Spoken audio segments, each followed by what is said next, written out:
but the branding used mirrored some of the trends in the game artwork being used in PlayStation games.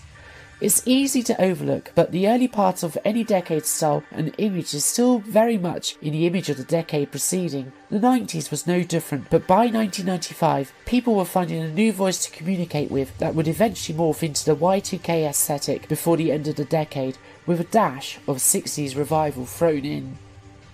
So much of the PlayStation's destiny in the UK was set by Jeff Glendenning's marketing, creating provocative advertising more powerful than God, which almost provoked a fatwa from the local Muslim community and resulted in some deep apologies and a bit of a roasting from management. His work also involved funding the PlayStation skate park, now Bay 66, under London's Westway. Having connections with those involved in various broad and so-called street sports brought credibility, as Sony sponsored building the park on derelict land under the hulk of a 1970s elevated motorway.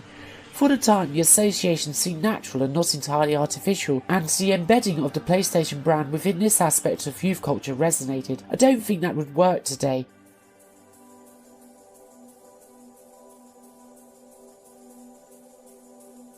It's no wonder that the PlayStation got into my psyche. We was very much in symbiosis.